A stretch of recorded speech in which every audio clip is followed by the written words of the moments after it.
Ako želite rani krompir i znatno veći prinos, postoji jedan korak koji mnogi vrtlari preskaču, a zapravo može napraviti ogromnu razliku. Naklijavanje krompira prije sadnje. Ova jednostavna tehnika omogućava da krompir nakon sadnje mnogo brže krene sa rastom, što znači raniju berbu, jače biljke i često veći broj krupnih gomolja. U nastavku saznajte kako pravilno naklijati krompir, koliko to traje, gdje ga držati i koje su najčešće greške koje treba izbjegavati. Zašto je važno naklijavanje krompira? Naklijavanje krompira znači da sadni krompir prije sadnje razvije male klice. Kada se takav krompir posadi u zemlju, biljka ne mora trošiti vrijeme na buđenje gomolja, nego odmah nastavlja rast. Prednosti naklijavanja su mnogobrojne. Krompir niče i do 2 sedmice ranije. Biljke su jače i otpornije. Ranije dolazi do formiranja gomolja. Prinos može biti veći, a smanjuje se rizik od truljenja u zemlji. Posebno je ova metoda važna kod uzgoja ranog krompira, gdje je cilj dobiti prve mlade gomolje što ranije. Kada početi naklijavanje? Naklijavanje krompira obično počinje 3 do 5 sedmica prije planirane sadnje.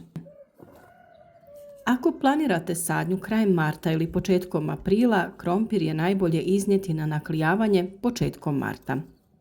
U tom periodu klice će imati dovoljno vremena da se razviju, ali neće prerasti.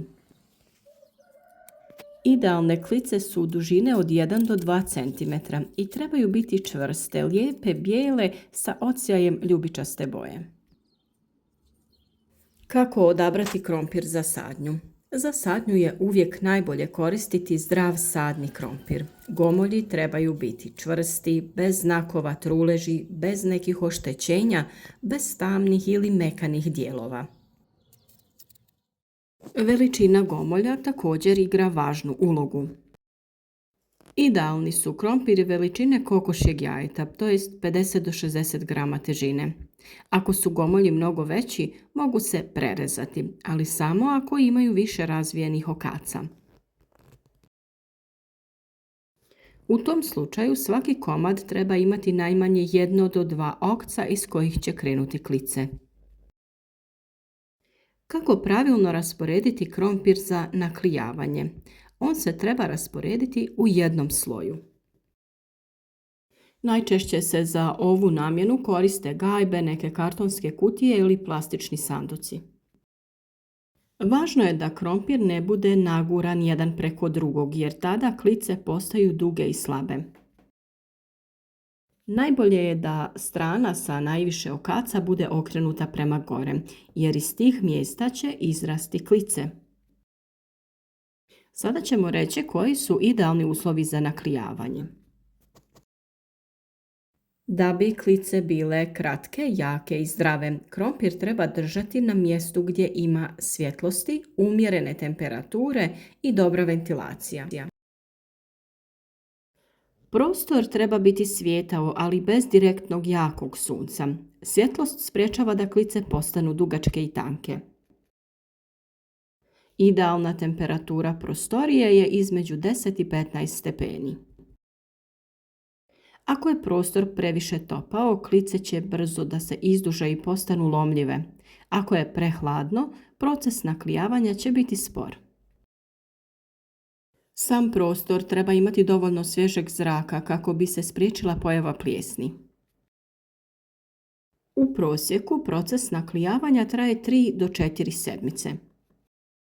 U tom periodu gomolji će razviti više kratkih, jakih klica koje su spremne za sadnju.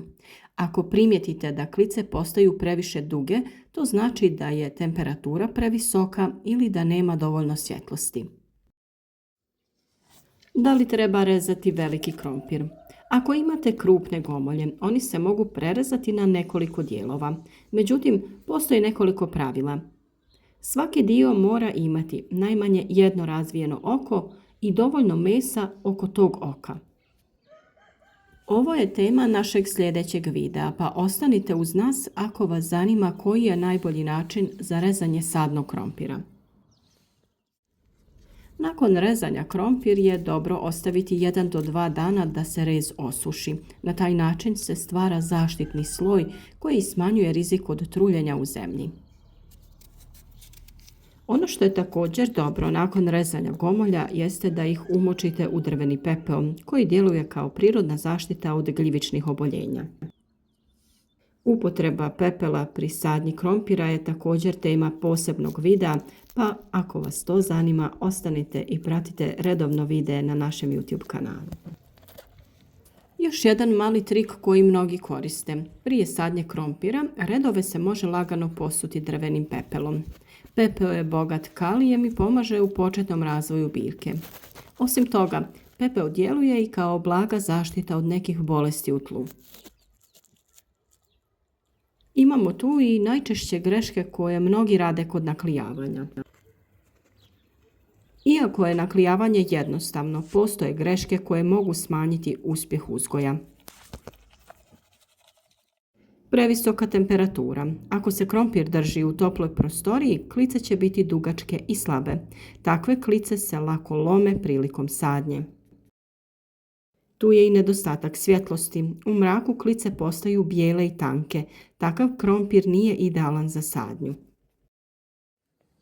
Predugo naklijavanje. Ako krompir predugo stoji na naklijavanju, klice mogu narasti previše i da ih je teško sačuvati prilikom sadnje. Vlažan prostor, previše vlage, može dovesti do pojave plijesni ili truleži na gomoljima. Kada i kako saditi naklijani krompir? Kada klice dostignu idealnu dužinu od oko 1 do 2 cm, krompir je spreman za sadnju. Prilikom sadnje treba biti pažljiv kako se te klice ne bi polomile. Krompir se najčešće sadi na dubinu od 8 do 10 cm, a razmak između biljaka obično je oko 30 cm, dok razmak između redova iznosi od 60 do 70 cm. Nakon sadnje zemlju je dobro lagano nagrnuti kako bi se stvorio mali humak. Prednosti naklijavanja krompira su mnogobrojne. Naklijani krompir ima velike prednosti jer biljka odmah počinje rasti čim se zagrije zemlja. To znači brže nicanje, ranije formiranje gomolja i naravno ranija berba. Kod ranog krompira razlika može biti i 2 do 3 sedmice, što je za mnoge vrtlare veoma važno. Još jedan dodatni savjet za rani krompir. Ako želite još raniju berbu, redovi krompira se nakon sadnje mogu pokriti agrilom ili u krajnjem slučaju najlonom i napraviti niski tuneli. Ova zaštita zadržava toplinu i ubrzava rast biljaka, ali je važno provjetravati tokom toplijih dana. Naklijavanje krompira je jednostavna, ali izuzetno korisna metoda koja može značajno poboljšati uspjeh uzgoja. Uz malo truda, prije sadnje možete dobiti jače biljke, raniju berbu i veći prinos. Naravno, potrebno je samo nekoliko sedmica strpljenja i pravi uslovi, svjetlost, umjerena temperatura i dobra ventilacija. Na taj način vaš krompir će u zemlju otići već spreman za rast, a vrt će vas mnogo brže nagraditi prvim mladim gomoljima. Sada mi napišite u komentar kako vi naklijavate krompir, ovako klasično, ili koristite neki poseban trik. Da li ste imali problem sa dugim klicama ili propadanjem krompira nakon sadnje? Volim da čitam vaše iskustva jer svi učimo jedni od drugih. Ako vam je video bio koristan, podržite ga lajkom jer time pomažete da ga vidi više ljudi koji imaju isti problem. Zapratite naš kanal ako već niste, jer uskoro slijedi video o načinu rezanja sadnog materijala krompira. Vidimo se u sljedećem videu, a do tada neka vam vrt bude zdrav i rodniji nego ikad.